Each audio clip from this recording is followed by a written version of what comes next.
सुशांत सिंह राजपूत का घर कमरा इसी तरह से बंद था। अब हम उन परिस्थितियों को समझने की कोशिश करते हैं कि यानी ताले और चाबी वाले को जब बुलाया गया इस लॉक को तोड़ने के लिए, इस लॉक को खोलने के लिए, उस वक्त की परिस्थितियां क्या रही होंगी। किसी का भी कोई अपना जब दरवाजा नहीं खोल रहा है, अंदर पड़ा है, बहुत पैनिक की सिचुएशन होगी। ताले वाला इस लॉक को खोलता है, जूझता है, 10-15 मिनट लगाता है। उसके बाद जब भी ये लॉक टूटेगा, खोलेगा, एक बार खोल के देखेगा वो ताले वाला ही। वो ये नहीं करेगा कि जी साहब लग रहा है ताला खुल गया है, आप एक बार इसको ऐसे करके चेक कर लो। ऐसा नहीं होगा नॉर्मली। वो देखेगा और दरवाजा खोलते ही सामने उसको वो नजारा दिखेगा। लेकिन ऐसा नहीं हुआ। जब तक ये दरवाजा बंद था, न सिद्धार्थ पिठानी को पता था कि अंदर सुशांत सिंह राजपूत जिंदा हैं, मर गए या सो रहे हैं, कुछ भी नहीं मालूम था। ऐसी परिस्थिति में पहले से ही ताले वाले को अंदर न जाने देना ये समझ में नहीं आता। दूसरी परिस्थिति कि अगर दरवाजा खुल गया, दरवाजा खुलने के बाद सुशांत सिंह राजपूत मुझे दिखेगा, मैंने धीरे से मान लीजिए देख लिया, सिद्धार्थ पिठानी ने धीरे से देख लिया कि सुशांत सिंह राजपूत लटके हैं और उस समय फैसला किया कि हमको पहले ताले चाबी वाले को यहां से हटाना है। कोई भी आदमी जब किसी का अपना फांसी के फंदे से लटका रहता है, उस समय आपके पास इतने ऑप्शन या इतना दिमाग नहीं चलता कि पहले आप ताले और चाबी वाले को छोड़िए, उसके बाद आप उस आदमी तक जाइए। पैनिक हो जाता है, आदमी देखेगा कि लटका हुआ है, वो उसको ध्यान नहीं रहेगा कि ताले चाबी वाला है, वो सीधे अंदर भागेगा, उसको बचाने की कोशिश करेगा। तो यहाँ पे एक बड़ा क्वेश्चन मार्क खड़ा होता है। और अगर नहीं देखा सिद्धार्थ पिठानी या उस समय मौजूद लोगों ने, तो उन्हें पहले से ऐसा क्या लगा कि हमको ताले चाबी वाले को इस कमरे के अंदर नहीं जो भी है नहीं दिखाना है। ये एक बड़ा सवाल उठता है। जब भी अंदर गए, ये इसी तरह का कमरा था। मेरे सहयोगी ज्ञानेंद्र हैं, इस वक्त यहां खड़े हैं। ऐसा ही कुछ सीन उस वक्त रहा होगा।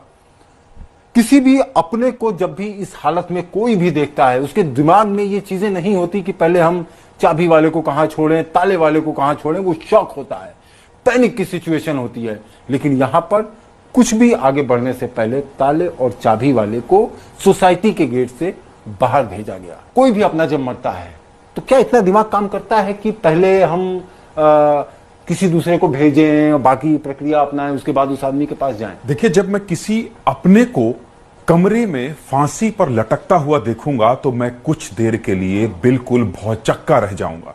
मैं परेशान हो जाऊंगा कि ये क्या हो रहा है और मैं ये क्या देख रहा हूं। उस परिस्थिति में कोई भी शख्स बिल्कुल भी अपने पीछे खड़े एक दूसरे शख्स को यह नहीं कह सकता है कि इस व्यक्ति को यह तस्वीर नहीं देखनी चाहिए, इसलिए इसको नीचे छोड़कर आना। नीचे छोड़कर जाने के लिए, कहने के लिए बहुत बड़े प्लान की जरूरत होती है। इसलिए हम बार बार सवाल उठा रहे हैं कि जो पहला चश्मदीद है, आखिर उसे नीचे क्यों भेजा गया, और जो उसने देखा उससे इस बात को किसी से कहने के लिए क्यों रोका जा रहा है। इस वक्त हम सुशांत सिंह राजपूत के उस घर के सामने खड़े हैं जहां सुशांत सिंह राजपूत फांसी के फंदे से लटकते हुए मिले थे। ये सीन ऑफ क्राइम है और इस सीन ऑफ क्राइम को देखने वाला पहला जो आई विटनेस था वो ताले और चाबी वाला था, जिसको कि यहाँ पर बुलाया गया था। हमारे साथ ज्ञानेंद्र तिवारी हैं। हम और ज्ञानेंद्र तिवारी मिलके उसकी तलाश करेंगे। लेकिन ज्ञानेंद्र, ये कितना इम्पोर्टेंट किरदार है? बहुत सारे पर्दे हैं जो इस किरदार से उठना अभी बाकी है, लेकिन बहुत बड़ी मुंबई है। कैसे तलाशेंगे इंद्रजीत जी ताले वाले को? सबसे बड़ा सवाल यही था कि इस पूरे एरिया में ये कैसे पता चलेगा कि कौन सा वो चाबी वाला था जिसे सुशांत के रूममेट सिद्धार्थ पिठानी ने बुलाया था।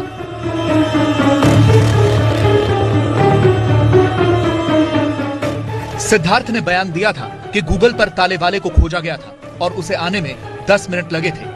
इसीलिए हमारे संवाददाता इंद्रजीत राय ने गूगल पर यह तलाशना शुरू किया कि इस जगह से 10 मिनट की दूरी पर कौन कौन से चाबी वाले मौजूद हैं। जिस लोकेशन पे हम खड़े हैं, इसके रेडियस में जहां जहां से भी 10 मिनट के दायरे में यहां पहुंचा जा सकता है, और उस इलाके में जितने भी ताले वाले, जितने भी चाबी वाले मौजूद हैं, उस हर आदमी की तलाश करेंगे और उससे पूछेंगे कि क्या वो यहाँ पर आया था, क्या उसने यहाँ का ताला खोला था। और अगर वो हमें मिल जाता है तो हम उससे उन सारे सवालों के जवाब लेंगे। यहाँ से हमारे दो संवाददाता इंद्रजीत राय और ज्ञानेंद्र तिवारी दो अलग अलग दिशाओं में जाकर उस चाबी वाले को खोजेंगे जिसने 14 जून को सुशांत के दरवाजे का ताला तोड़ा था। इस बीच मुंबई पुलिस के सूत्रों से हमें पता चला कि उन्होंने रफीक नाम के किसी चाबी बनाने वाले का बयान दर्ज किया है। ये बयान एक बार नहीं बल्कि 2-2 बार दर्ज हुआ है। अब हमारे सामने एक नाम था, रफीक का। तो क्या वो रफीक ही था जो 14 जून को सुशांत के घर पहुंचा था? और वो है कहां? उसकी दुकान कहां पर है? उसकी तलाश में हमारे संवाददाता इंद्रजीत राय जान मोहम्मद की दुकान पर पहुंचे। इसी दुकान पर काम करने वाला वासिफ हमें मिला।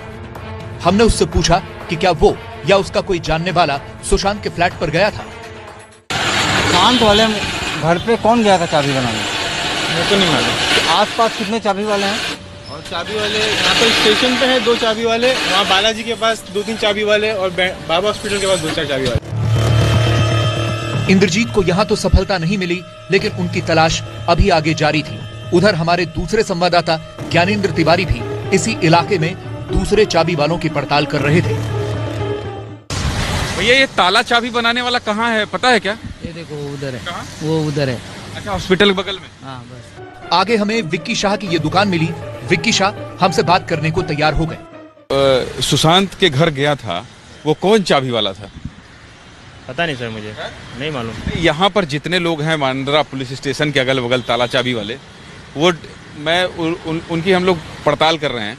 तो ये आपस में तो बताए होंगे ना कि कौन गया था, क्या हुआ था वहाँ पर? सर एक्चुअली बात हो रहा है, कोशिश भी किया मैंने, लेकिन कोई नहीं बता रहा है। कोई बोल रहा है कि मैं गया ही नहीं है। और उस दिन दुकान भी बंद था, सब लॉकडाउन था। मैं जहाँ रहता था वो एरिया भी पूरा सील था। बहुत सारे हर ताला चाबी वाले से है, लेकिन कोई ऐसा बता नहीं रहा है कि मतलब कि वो गया था करने के लिए, ऐसा कोई नहीं बोल रहा है। यानी ये बात साफ थी कि इस इलाके में मौजूद तमाम चाबी वालों की दिलचस्पी भी इसमें थी कि सुशांत के घर पर 14 जून को कौन गया था, और वो आपस में इस बारे में पूछताछ भी कर रहे थे। उधर चाबी वाले की तलाश इंद्रजीत राय भी कर रहे थे।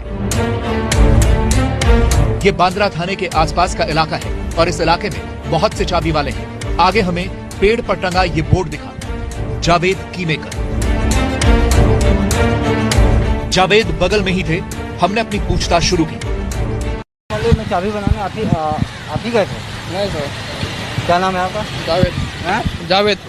आप लोग आसपास रहते हैं, हाँ। तो कुछ पता है किसको बुलाया गया था? आपने मुझसे बात की? हाँ बात की, हम पता नहीं सर। हैं? ये पुलिस आई थी पूछने? आई थी ना, तो आपने बताया कि नहीं? हम दोनों नहीं गए थे। अब ये साफ था कि जावेद भले ही सुशांत के कमरे पर न गए हों, लेकिन मुंबई पुलिस ने इस इलाके में इन लोगों से कड़ी पूछताछ की थी। ये बात जावेद ने भी स्वीकारी है। जावेद ने ही हमें बताया कि थोड़ी ही दूरी पर रफीक की भी दुकान है। चाबी वाला है, देखो आगे रफीक नाम है उसका।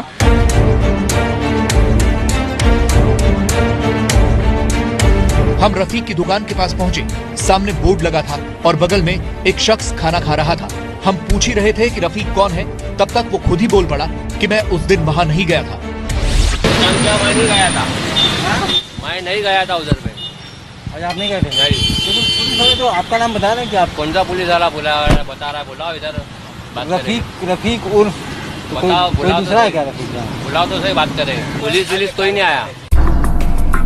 हमने रफीक से पूछा कि क्या पुलिस आई थी पूछताछ करने। जवाब में उसने साफ झूठ बोल दिया। बोला नहीं आई। मैं थोड़ी देर पहले भी आके गया है, वहाँ बोला आगे भी चाबी वाला उधर गया, बोला उधर पूछ के आता हूँ। आप नहीं गए थे? पुलिस आई थी आप लोगों के साथ? पुलिस कोई नहीं आया। नहीं, आओ इधर। अरे भाई पुलिस वाला जो पकड़ा जो गया होगा, पुलिस वाले उससे पूछताछ करेंगे कि हम लोग से में से करेंगे पूछताछ? जानकारी के लिए नहीं आया? नहीं भाई कोई नहीं आया।